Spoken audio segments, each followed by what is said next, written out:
buenos días a todos, muchas gracias por estar acá. Bueno, tenemos la grata visita de Esteban Dómina, por el cual pido un fuerte aplauso. Gracias por estar acá.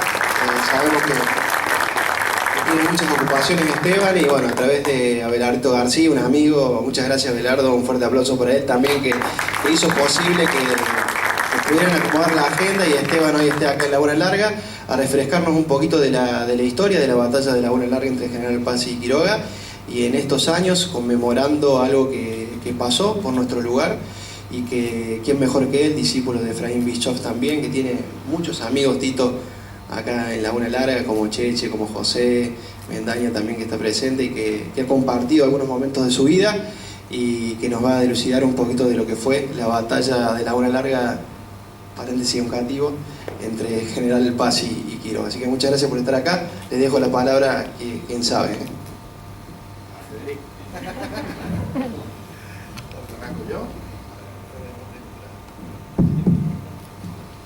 Bueno, buenos días.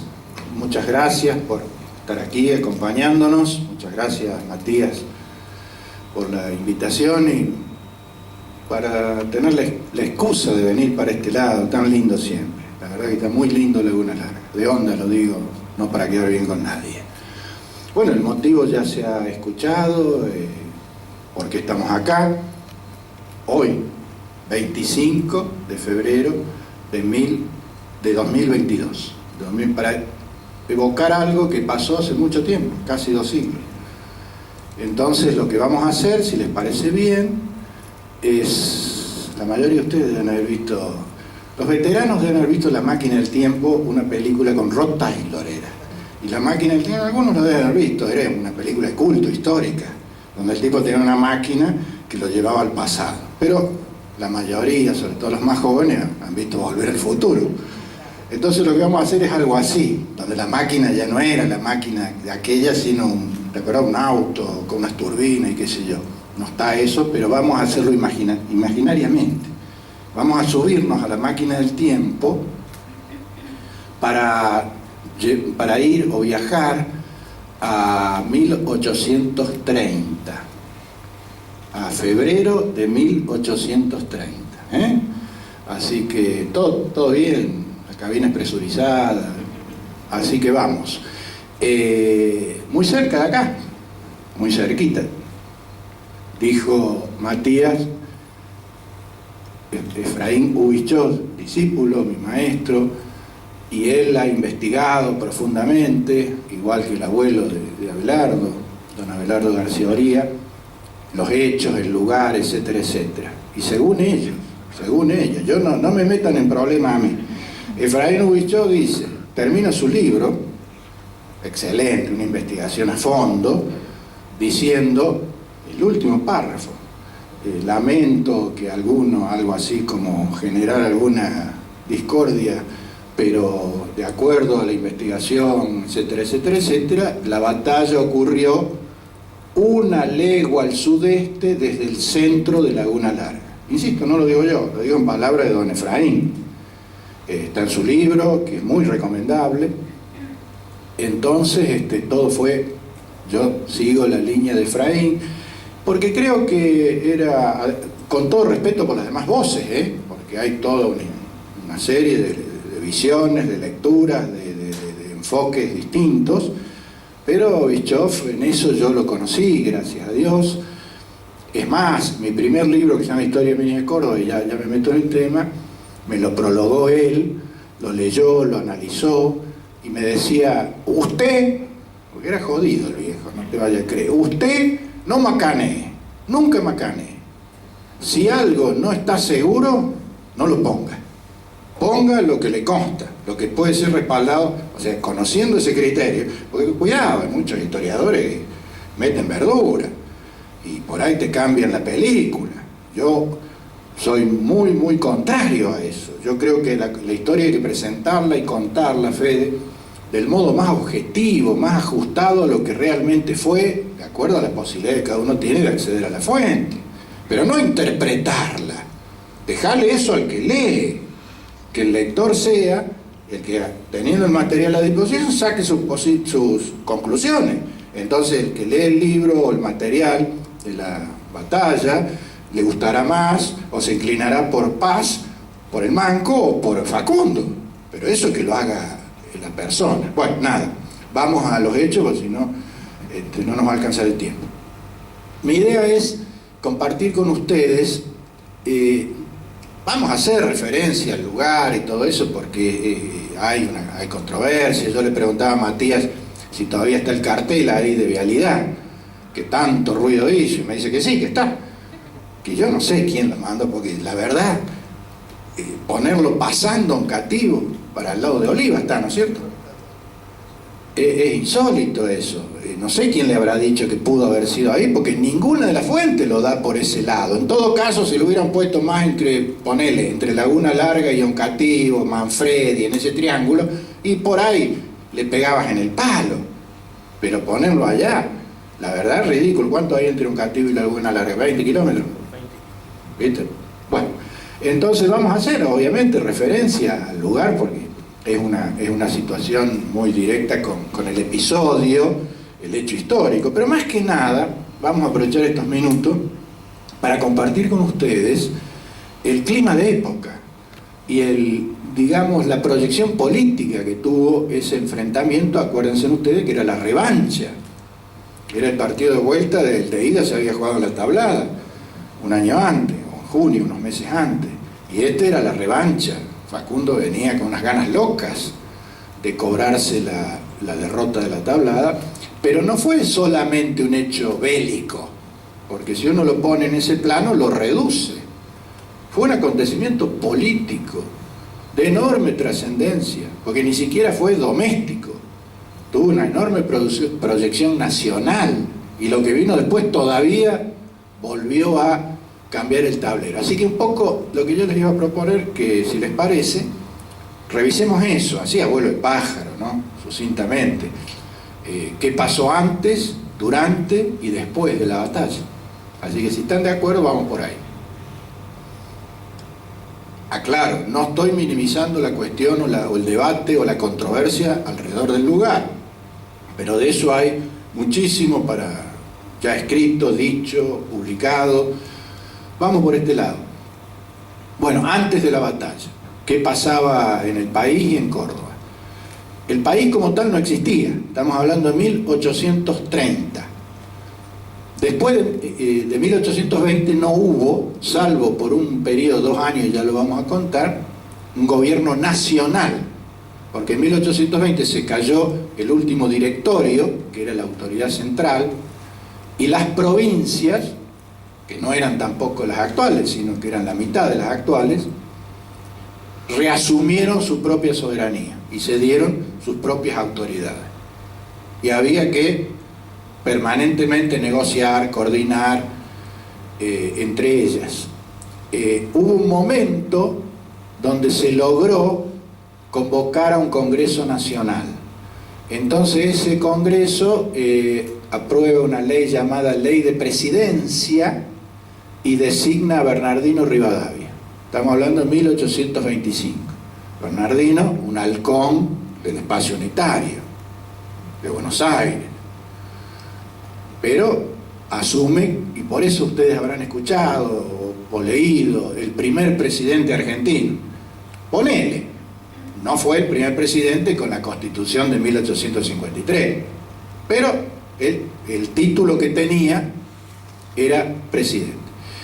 A Bernardino se le complica la cosa porque asume en medio, o ahí nomás, de la guerra con el Imperio de Brasil.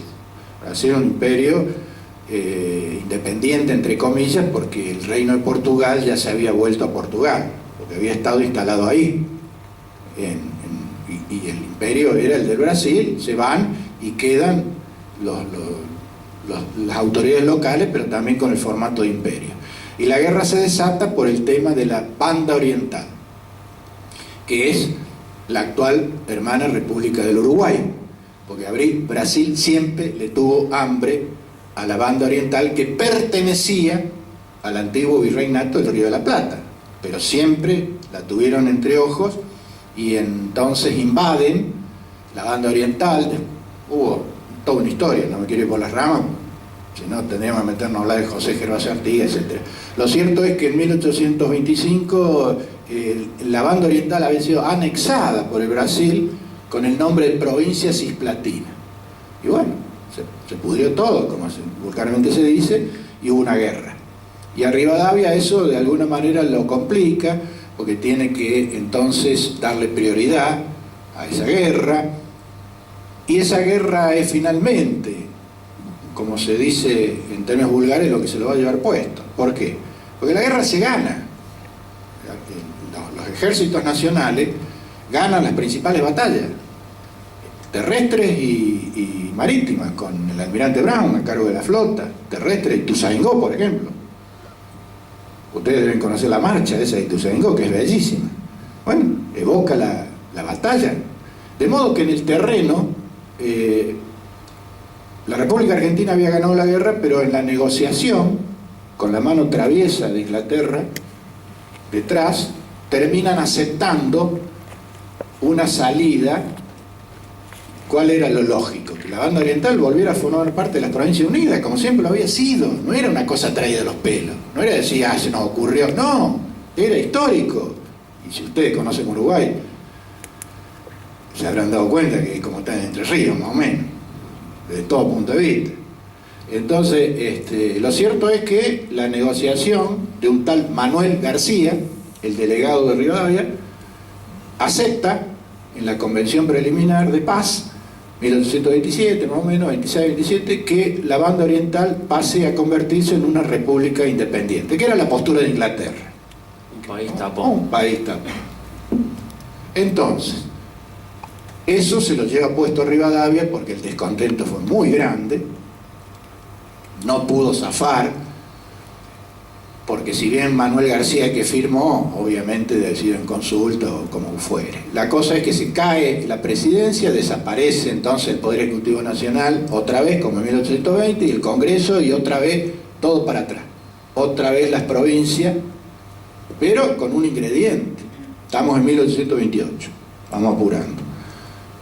Vuelve el ejército, los ejércitos que habían peleado esa guerra, con prestigiosos oficiales que habían llevado adelante las acciones. Juan Lavalle, José María Paz. Entonces los unitarios que se habían quedado con la sangre en el ojo, ¿por qué? Porque después de que las provincias reasumen su autoridad, su soberanía, en Buenos Aires lo designa la legislatura a Manuel Dorrego, porteño pero del espacio federal. Entonces los unitarios, siguieron conspirando y le faltaba un brazo armado, muy parecido a los golpes del siglo XX. Siempre los golpes, viste, que se dice cívico-militares, que es una cosa relativamente nueva, y yo estoy muy de acuerdo que se le llame cívico-militares, porque los milicos eran el brazo armado, pero siempre inspirado desde algún lado de la política. Y esto fue eso, claro. Entonces, los amigos de Rivadavia lo convencen a Juan Lavalle, que no hacía falta mucho, porque así como era un tipo de coraje, de prestigio, pocas luces políticas. La espada sin cabeza le llamó Esteban Echeverría. Y Lavalle se pone al frente, lo derroca a Dorrego, viene todo lo que ustedes ya saben, Dorrego abandona el poder y sale a la campaña a buscar armar algún ejército. El único peso pesado que lo ayuda es Juan Manuel de Rosas, que todavía no talla fuerte políticamente, es un hacendado poderoso, pero es el único apoyo que tiene. Dorrego presenta batalla en los campos de Navarro, es derrotado fácilmente por Lavalle, que tenía un ejército profesional de veteranos que venía de la guerra de independencia. A todo esto José María Paz había sido designado. Ahora les cuento eso. Terminemos con Dorrego. Lavalle, prestando oídos a lo que le piden sus amigos unitarios, lo fusila. Una locura. Ahí sí la grieta al rojo vivo, ahí claro, eso no se cierra más, porque Dorrego era un personaje muy popular, y aún así hubiera merecido un juicio, ponele, que no lo tuvo, lo fusiló, dio la orden y lo fusilaron en Navarro. Esto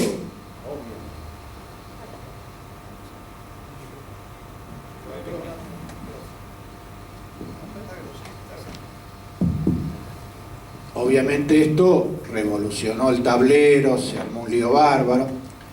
Les decía que Lavalle lo había designado a José María Paz ministro de guerra de ese gobierno, que era otro veterano que venía de la guerra del Brasil. Bueno, entre ellos habían planificado, perpetrado un plan que era, como el país estaba dividido, algunas provincias respondían al bando unitario, la mayoría al bando federal, al espacio federal, con referentes federales de mucho peso, Facundo Quiroga, Felipe Ibarra, Alejandro Heredia, nuestro Juan Bautista Bustos. Esos eran los pesos pesados de ese tiempo, y todos esos no respondían al gobierno porteño, habían sido adversarios, rivales de Rivadavia, y ahora los unitarios querían imponerle por la fuerza un nuevo formato hegemónico. Entonces el plan era que Lavalle se quedaba en Buenos Aires a gobernar la principal provincia y sobre todo a recaudar los tributos de la aduana, que no compartían con nadie, y Paz marchaba al interior, al frente de un ejército, a disciplinar el interior. 1829, vamos dando vuelta a las páginas. En enero, el propio Paz lo cuenta en sus memorias, está por Fraile Muerto, que era la posta actualmente Belville, y cuenta cómo va llegando y se va aproximando a Córdoba, gobernada por Juan Bautista Bustos. Cuenta en sus memorias, posta por posta, no menciona la de Oscativo, puede haber sido una omisión, porque es puntilloso Paz, y sin embargo, en el camino de postas, inspira y pasa a Río Segundo. Entonces, como que Oscativo o la omitió o no existía como tal, signo de pregunta. Lo cierto es que Paz va contando cómo llega, cómo se acerca, y en abril está a las puertas de Córdoba, 1829. Bustos no tiene un ejército, una fuerza suficiente para enfrentar a esta fuerza de veteranos, con oficiales de alta calificación. El Estado Mayor de Paz era Arao de la Madrid, Román de Esa, Videla Castillo, Pedernera, Pringles, un Dream Team. Y Córdoba no tenía un ejército, porque el ejército de Córdoba se había disuelto y muchos efectivos habían partido a la guerra con el Brasil, en fin, no tenía una. Entonces, ahí hay una. Paz entra a la ciudad, Bustos se va para el lado del Valle de Punilla, y Paz manda una comisión negociadora para arbitrar la transición, viene a hacerse el poder. Paz le tenía ganas a Córdoba hacía rato. Entonces hay una mediación con Bustos, un principio de acuerdo para llamar a elecciones y designar gobernador, para que la cosa no se fuera de madre. Pero lo cierto es, para hacerse la corta, si no terminamos nunca, que Paz decide presentar batalla o atacar a Bustos, y lo hace el 22 de abril en San Roque. San Roque, la hacienda de Fragueiro se llama, donde estaba el ejército de Bustos, Valle de Punilla, Carlos Paz.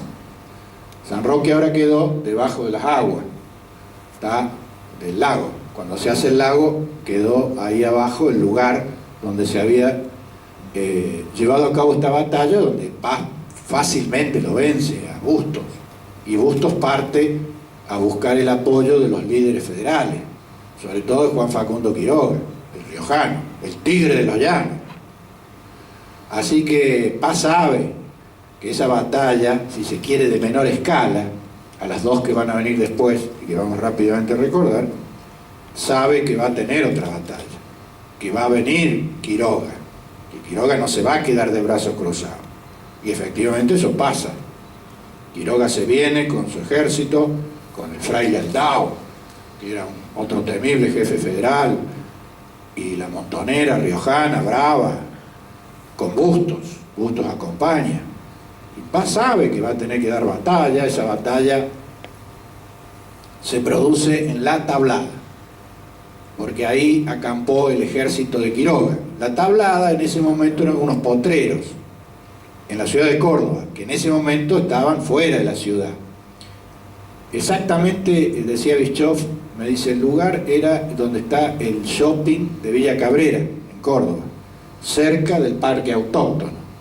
Por eso a General Paz después la estatua la llevan ahí, al parque autóctono, y está mirando el campo de la Tablada. Bueno, el combate se lleva a cabo ahí, durísimo, durísimo, porque las tropas de Paz muy experimentadas,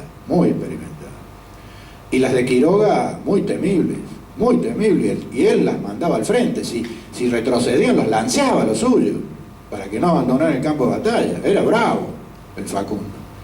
Tal es así que esa batalla va a durar 2 días, 22 y 23 de junio. Se va a trasladar al día siguiente, porque esa noche, lo escribe el propio Paz, pensó que estaba todo liquidado, porque le había ido mejor, pero al día siguiente Quiroga vuelve a presentar batalla. Durísima, porque es cuerpo a cuerpo, con muchísimos muertos, a degüello, no se tomaban prisioneros, se tomaban prisioneros, pero en general se pasaba de degüello, era durísimo. Eran más salvajes y cruentas las luchas civiles, esta guerra civil, que la guerra de la independencia, porque acá no había código, acá era cara de perro. Fue tremenda esa batalla. Puso en fuga a Quiroga, que pierde la batalla y se va de nuevo a Cuyo a tratar de reagrupar a su gente, a tratar de rearmar una fuerza para volver por la revancha. Como les dije hace un rato, Juan Bautista Bustos participó. Las versiones más escuchadas y las fuentes coinciden en que Bustos sufrió alguna herida en esa batalla y escapó a galope tendido hacia el oeste. Ubíquense otra vez, todos ustedes conocen Córdoba, donde estamos, ¿no es cierto? Va a seguir el curso del río Primero por la orilla norte. Entonces va galopando por el Primero hasta llegar a lo que es hoy Villa Huarcalde, el molino de las huérfanas, la referencia histórica, perseguido por una partida que era para boletearlo. Él sabía.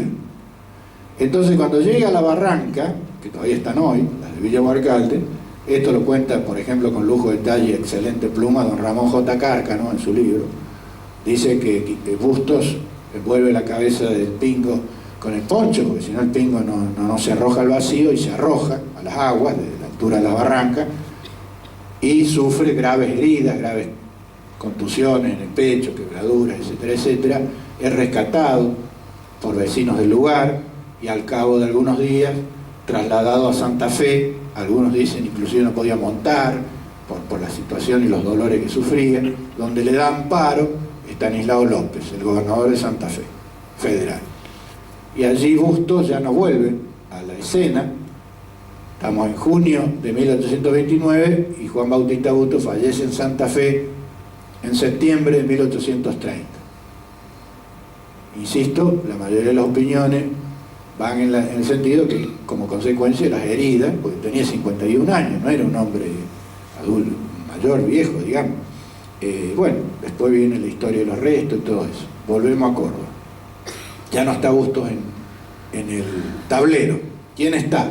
Paz, que con el triunfo y la victoria de la Tablada se ha hecho fuerte en Córdoba.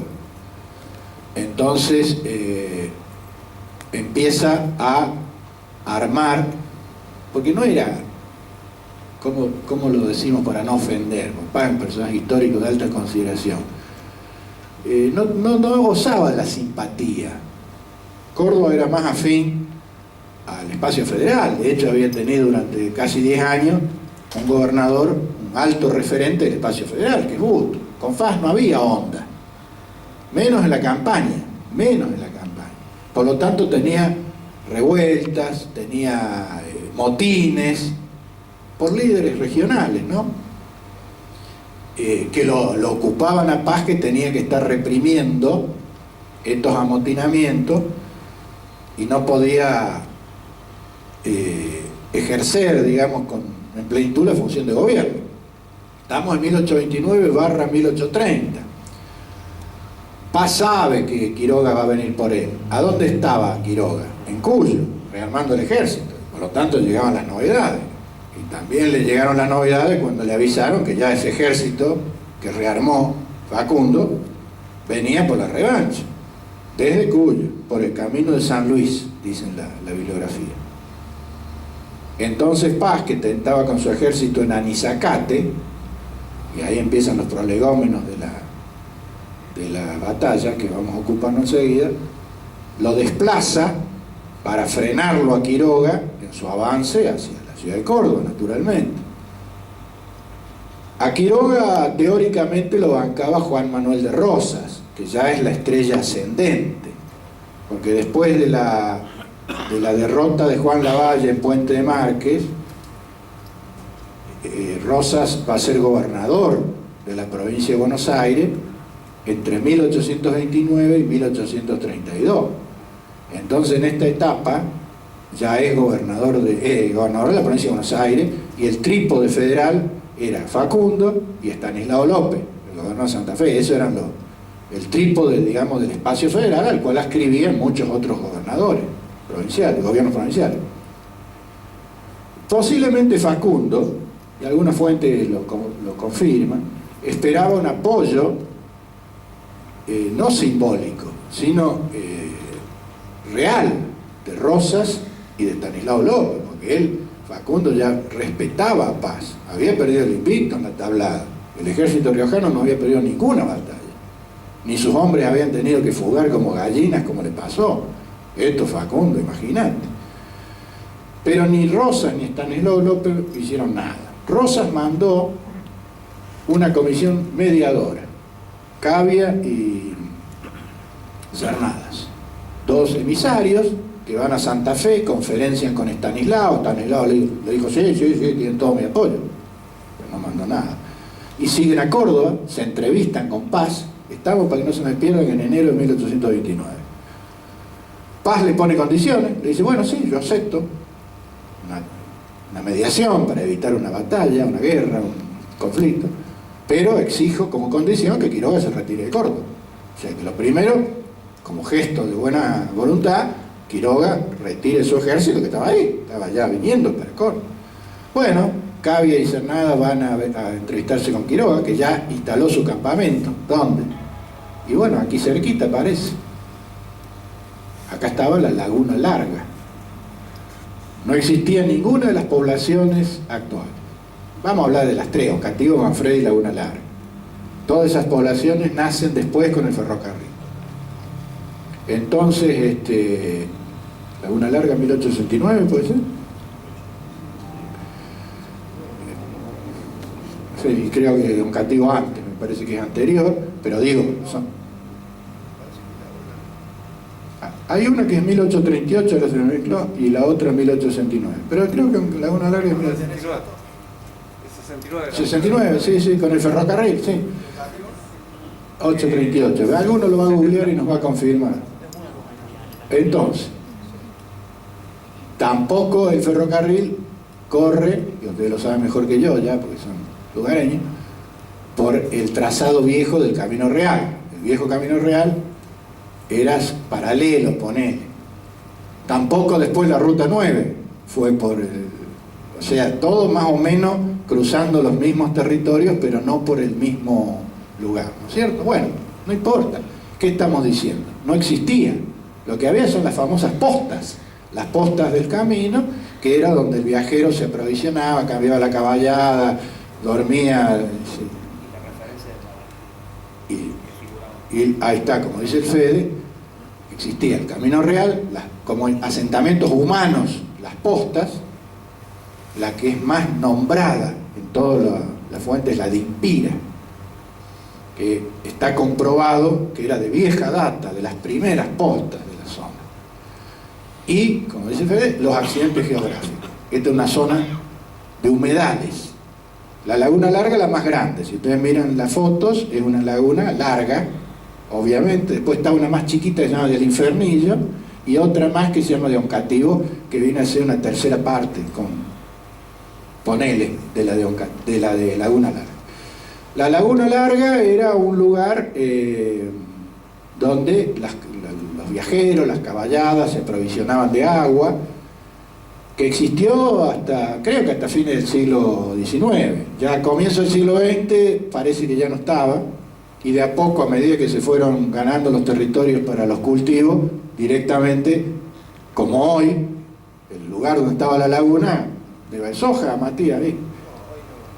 Hoy no se puede sembrar nada ahí. Bueno, Manuel visita seguido, hay una canalización, lamentablemente hay una canalización que se ha hecho ahí, pero están los bañados, incluso está el arqueólogo que han estado visitando y bueno, un lugar que ha quedado y se nota que ha sido uno de los más fuertes de la región porque todavía permanece agua en la zona, ¿no? Hay que darte agua. Así dicen.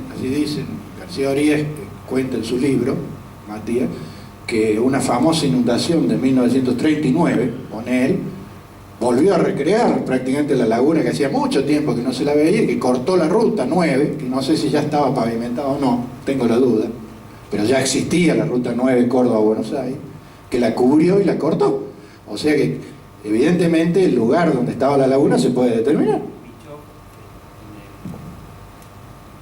Efraín en el libro describe en mapas, recolección de datos, de los colonizadores españoles que ya figuraba la laguna como una referencia a un accidente geográfico. Sí, totalmente. Lo que pasa es que se ve que Paz no sabía el nombre de la laguna. Y ahí empieza el problemita. Ahí vamos a ver qué está el problemita. Porque la laguna era conocida, que estaba ahí, la isleta, que era un montecito redondo, donde se establece Paz. Entonces llegamos acá porque dijimos, los emisarios fueron a reunirse con Paz justamente ahí, a ese lugar, la isleta, donde Paz había montado la infantería y la artillería. Porque los dos ejércitos tenían las tres armas. El de Facundo más casero, el otro más profesional, pero las tres armas.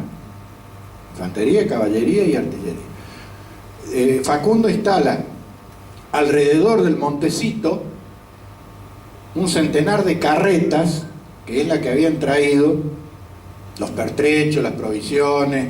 Entonces hace como un cerco, ¿vieron? Como las películas de los cowboys que para frenar la indiada hacían esa... Bueno, algo así. Y a cada lado, dos alas de caballería. El ala izquierda apoyada en la laguna larga. Ese fuera el dispositivo de guerra. Ahí llegan Cavia y Cernavi y le dicen, mire, Quiroga, ahí Paz dice que usted pegue la vuelta. No lo digo vulgarmente, pero se debe haber sonreído. Y le dijo, sí. Paz a todo esto sabía que no había vuelta. Entonces venía con su ejército, él mismo lo cuenta, esto consta, por la orilla izquierda del río Segundo, o sea, la orilla del norte, digamos, del río Segundo, porque viene desde Anizacate. Y lo cruza el río Segundo en el paso de Tesera, que era un lugar apto por la baja profundidad de las aguas, porque había que pasar caballo, carreta, artillería. Otro antecedente, Tito, y te interrumpo 2 minutos. ¿Por qué van a la orilla del río? ¿Y por qué Quiroga en la laguna? Por la caballería, hay que darle agua a los animales y a las tropas. Son más de 3.000 efectivos. Y es 25 de febrero, hacía calor. Había una sequía de mucho tiempo en esta zona. Eso está relatado en las memorias de Paz. Y otra cosa que hay que aclarar, que Paz es un estratega, un estadista militar, y que obra de oficio, técnicamente. Y Facundo es un hombre con voluntad, con paisanos, con una bravura, con arraigo, con un sentir nacional diferente al de Paz. Estaba, lo que dice Fede, impecable, pues está buenísimo. Si esto fuera, por favor, con mayor respeto, ¿no? Suponete una pelea por el título mundial de los pesados. Estamos enfrentando un boxeador estilista con un pegador. Entonces, imagínate, era para revender entradas. La cosa es que así se presentaban las cosas, como dice Fede, Paz viene mirando con un ojo que hace Quiroga, porque Quiroga pasó el tercero, porque Quiroga viene de San Luis, pasa el río Tercero por la capilla de Rodríguez, que es hoy Villa Escazúbil. Creo que está en el departamento de Río Tercero, ¿cierto? Escazúbil, está allá, sí. Entonces, sí, Tercero arriba. Entonces pasa por ahí y se viene a posicionar donde dijimos, la isleta.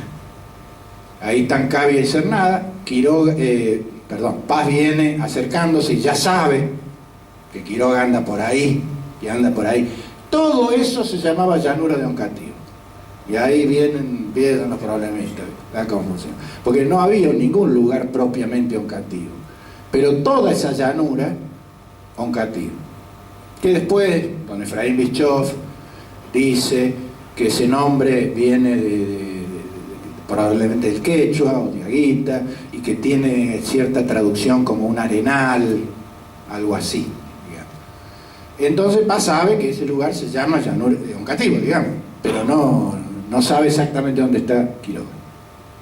Los emisarios, entonces el 24 de febrero, ayer, acuérdense que estamos en 1830, ¿no? Ayer los bomberos, como se dice entre comillas, le avisan a Paz, los vaquianos, la gente de la zona, a dónde está Quiroga. Entonces dice Paz, bueno, vamos por él. Esa anoche, Paz cruza su tropa para ir ya al enfrentamiento en el paso de Tercera. Y en fila, en medio de un monte, va buscando el rumbo a donde le han dicho que lo espera Quiroga. ¿Cómo no con el tiempo, Matías? Vamos bien, vos me avisás. Entonces, Quiroga lo espera, los despacha, le dice, mejor dicho, le dice a los emisarios que no va a haber arreglo, y Paz se acerca. Entonces, cuando los emisarios ven, ya, avistan la polvareda, porque Paz ha llegado a la llanura, y Paz dice eso. Dice, arrancamos a la madrugada, y a eso a las 10 de la mañana, hace un rato, nos avistamos una hermosa llanura, dice, una hermosa llanura. Esta. Y ya al poco rato, al ejército de Quiroga. Y Quiroga está viendo la polvareda de lo que se viene. Listo. Los que hacen los emisarios se rajan, naturalmente. Ahí dicen que se van y se instalan en la posta de Oncativo. Es donde por primera vez aparece la posta de Oncativo. Estamos en 1830. En 1829 Paz había escrito el itinerario y no puso la posta de Oncativo. Pero después sí, en las crónicas de ese tiempo hablan de que estos emisarios, y en Oncativo, si uno va a Oncativo, te dicen, sí, estaba acá, y te dicen dónde estaba, en el INTA, los terrenos del INTA. Ahí dicen que estaba la posta. Toda una cuestión ahí a dirimir, ¿no? Porque no hay una precisión en ese sentido. Bueno, la cosa es que no importa, yo voy dejando, digamos, planteadas las cuestiones que siguen hoy generando algún debate respetable de ambos partes. Bueno, la cosa es que Paz decide atacar, como bien dijo Fede, era un estratega de una gran capacidad táctica, entonces decide invertir el orden del ataque. En vez de atacar el ala, sobre el ala derecha, va sobre el ala izquierda de Quiroga. Y Facundo no esperaba la carga ahí, entonces tiene que movilizar su caballería el ala derecha. Por eso después, cuando sigue masticando bronca un montón de años, dice, Paz me ganó con pasos de contradanza, como diciendo, me bailó. Y bueno, esta fue la genialidad. Hay una primera carga encabezada por Arauz de la Madrid, que era el que llevaba adelante las cargas de caballería de Paz, rechazada. Hay un ida y vuelta ahí, un forcejeo, ¿no es cierto?, al costado de la laguna. Venían, retrocedían, avanzaban. La cosa estaba un tanto indefinida, podría decirse, hasta que Paz ordena que el centro y la reserva, Pedernera y Pringle, vayan, acometan. Listo. Los pasaron por arriba. Los riojanos empezaron a dispersar, a retroceder. Quiroga hace un intento de reagruparlos en lo que aparece en los libros como el Bajío, que no es otra cosa que la laguna, digamos, una parte de la laguna, donde trata de reagrupar parte de la caballería en dispersión. No lo logra porque Paz ya va en su persecución. Ya tomaron prisionero a todos los que estaban en la isleta, los infantes, digamos. Cae la artillería, cae todo. Y ya cuando Paz los dispersa en el Bajío, ya es sálvese quien pueda. Los tipos van arrojando las armas, van rajando porque saben que viene el degüello. De hecho, hubo degüello. De hecho, la Madrid mismo lo dice.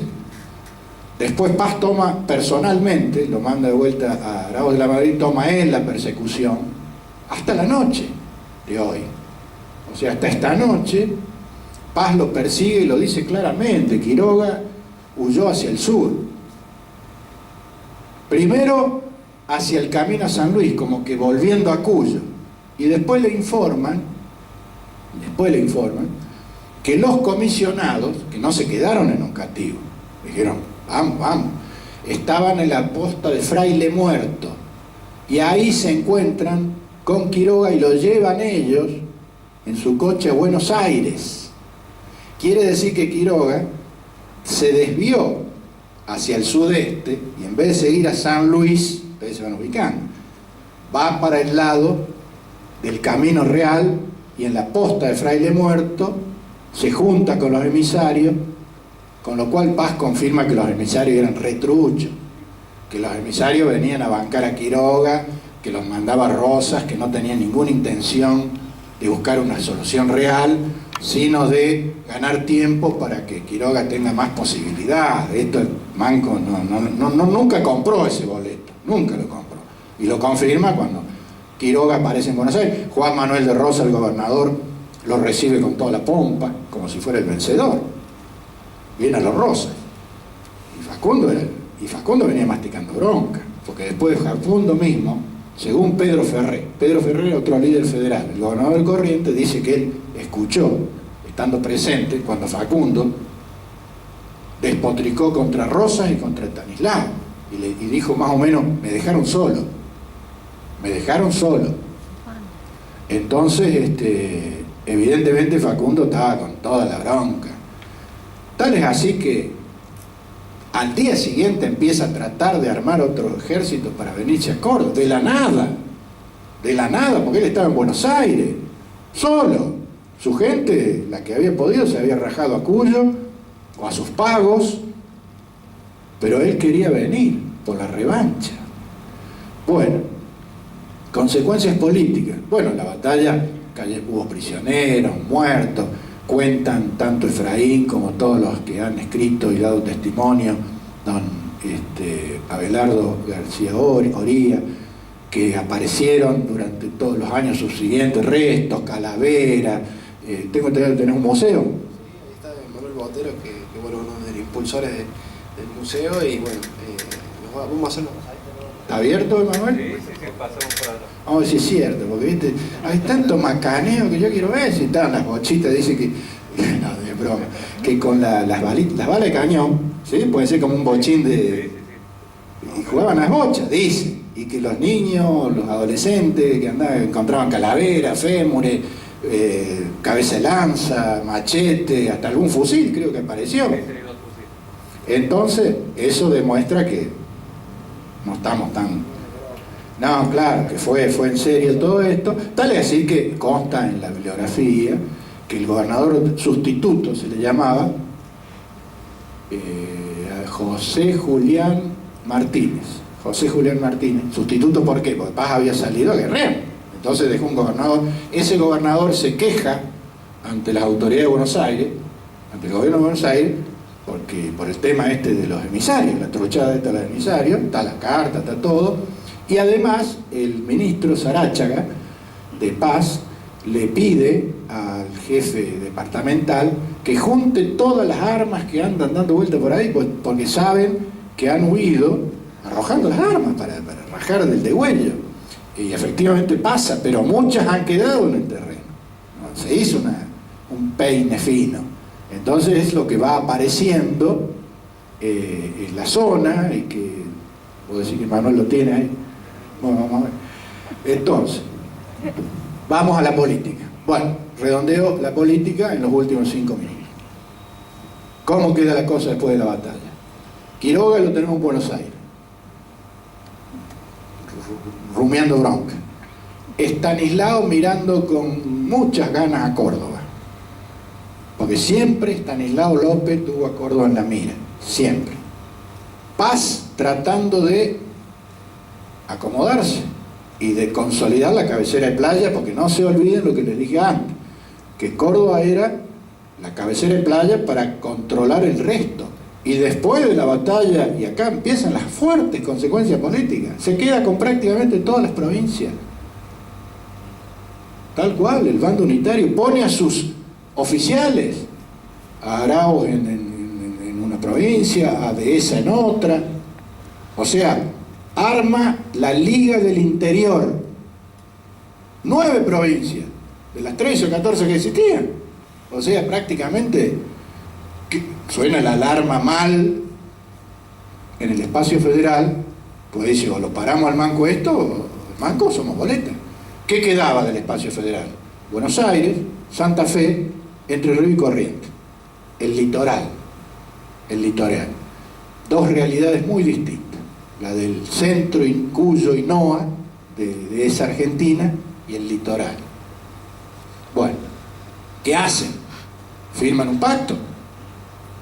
El pacto federal, está mencionado en la Constitución, vieron que el preámbulo dice los pactos preexistentes, qué sé yo, pacto federal, 1830, porque saben que que Paz, bueno, se ha consolidado. Miren cómo está el tablero político, hacía falta una gran final, ya estamos en la Superliga, sería esto, ya estamos una gran final. Facundo, que no se la quiere perder, logra reunir una banda, qué sé yo, lo que dice que Rosa le facilitó a algunos presos incluso, que accedieron a formar parte de este ejército, entre comillas, a cambio de la libertad, y algunos paisanos, y se vino, y tomó Río Cuarto, estábamos 1831, ya terminamos. Entonces Paz está amenazado por varios frentes. No termina por más que jugó fuerte, viene Quiroga, que está en Río Cuarto, que siempre es temible.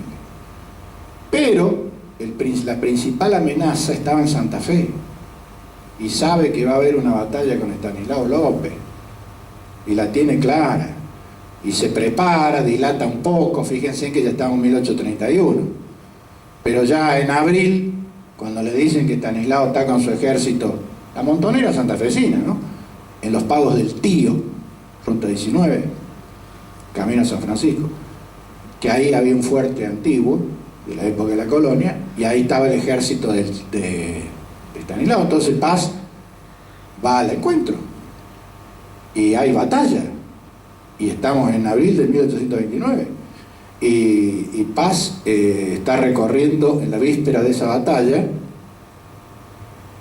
el terreno para ver, como decía Fede, qué táctica iba a aplicar, a ver qué onda, y le golean el caballo. Una partida que él mismo pone, fui un B, pone con otras palabras, ¿no?, B punto suspensivo, porque creí que eran de los nuestros, y resulta que no. Entonces le golea a un gaucho, le golea el caballo, Paz cae prisionero, se acabó la guerra, a Santa Fe, preso de Estanislao primero y después de Rosas, porque Rosas le pide a Estanislao, otro día le cuento esto al general Paz si quieren, pero Rosas le pide que lo fusile a Paz. Estanislao no compra eso porque tenía fresco lo que Lavalle había hecho con Dorrego, entonces lo manda a Buenos Aires. O sea, como decía Fede, fueron casi 9 años, pero hasta los 5 o 6 primeros en Santa Fe y después en Buenos Aires. Ahí ya Paz entra en un ostracismo político. Después va a revivir el manco, porque como los gatos tienen 7 vidas, pero va a revivir, pues zafa de esa, que nadie daba un mango. Imagínate, ¿quién daba un peso cuando supieron que Paz estaba prisionero de Estanislao? El mismo Estanislao que había exhibido en la galería del Cabildo de Santa Fe la cabeza de Pancho Ramírez. Imagínate de quién estamos hablando. En 1821 le mandan la cabeza del Pancho, que lo habían liquidado acá en Córdoba, y la exhibió durante varios días, como diciendo, miren cómo les va a mis enemigos. Entonces, ¿quién daba un mango por Paz? Nadie. ¿Qué pasó? Y se acabó el cuento, porque entonces ahí empieza la debacle de ese espacio político que había construido Paz a partir de la batalla de la Laguna Larga, porque Paz había logrado una construcción política que se viene abajo como un castillo de arena, porque ahí se agranda el bando federal, López se da el gusto y se queda con Córdoba, coloca en el gobierno a los hermanos Reinafé, Facundo otra vez rumiando bronca porque no llega a tiempo, le gana de mano López, porque Facundo también tenía en la mira a Córdoba. Entonces el tablero queda así, queda otra vez hegemónico el espacio federal, Juan Manuel de Rosas ya convertido claramente en el primus inter pares, como se dice en la figura superior, Quiroga y López, y se recobraron los demás espacios, incluido Córdoba, porque los Reinafé, los hermanos Reinafé, reportan a Estanislao López. O sea que se reconfiguró el tablero. Otro día lo vamos a seguir, pero le dejo los títulos planteados. Quiroga va a dar cuenta de Arauz de la Madrid, que fue quien quedó a cargo del ejército derrotado de Paz, porque Paz le volvieron el caballo y el ejército se replegó, no hubo batalla. Y Arauz de la Madrid presenta batalla y Facundo lo derrota, y Facundo recobra su mando territorial, se queda con ganas de Córdoba, pero todo lo que es Cuyo, La Rioja, Catamarca, todo eso vuelve a estar bajo su control. Se va a vivir a Buenos Aires como un citadino, ya retirado de las cosas, de las cuestiones militares, y en 1835, mirá vos lo que son las vueltas de la vida y el destino, termina encontrando la muerte en Córdoba, en Barrancayaco. O sea, se acabó Facundo, y lo importante de esto, otro día vamos a hablar de todo esto, pero para redondear el cuento que veníamos diciendo, es que dicen que en la chaqueta que vestía Facundo cuando lo acribillan acá en Barrancayaco, Santos Pérez, los asesinos, llevaba la famosa Carta de la Hacienda de Figueroa, un manuscrito que le había enviado Juan Manuel de Rosas, porque ya Facundo no solo había cambiado sus hábitos militares, sino que ya tenía otra visión política. Creía que había llegado la hora de organizar el país. Como se había desbaratado el último intento unitario, que es esa Liga de Paz, como el Manco estaba preso en Santa Fe, dice, bueno, llegó la hora, muy pragmático. Y Rosas no, Rosas siempre paso a paso. ¿Quién era el de paso a paso, el director técnico? El Mostaza, claro. Vamos paso a paso, vamos a esperar porque todavía esto, lo otro. En una palabra, no estoy hablando mal de Rosas, quiero decir, tenía una visión distinta. Rosas se preocupaba por la élite porteña, la oligarquía que lo seguía muy cerca. Y la aduana, Fede, porque él sabía que el día que se organizara la nación había que compartir. Ni hablar. ¿Vieron qué parecido, no? ¿Vieron como un déjà vu parece, no? La aduana es mía, mía, mía, dicen los porteños. Y era de ellos, porque el principal ingreso fiscal eran los ingresos aduaneros, no los compartían con nadie. Bueno, en 1853, mirá, va a tardar todavía un montón de años. Dijimos que a Facundo lo liquidan en el 35, recién en 1853, después de la batalla de Caseros, tenemos Constitución Nacional. O sea, fíjense en ustedes el camino que debió recorrer esta patria en ciernes, esta nación en ciernes, como decía una vieja publicidad de un cigarrillo pensado para las mujeres, no me acuerdo la marca, alguno de ustedes se va a acordar, que decía, has recorrido un largo camino, muchacha. Estoy hablando de un veterano, la propaganda de hace un montón de años, no me acuerdo cómo se llama.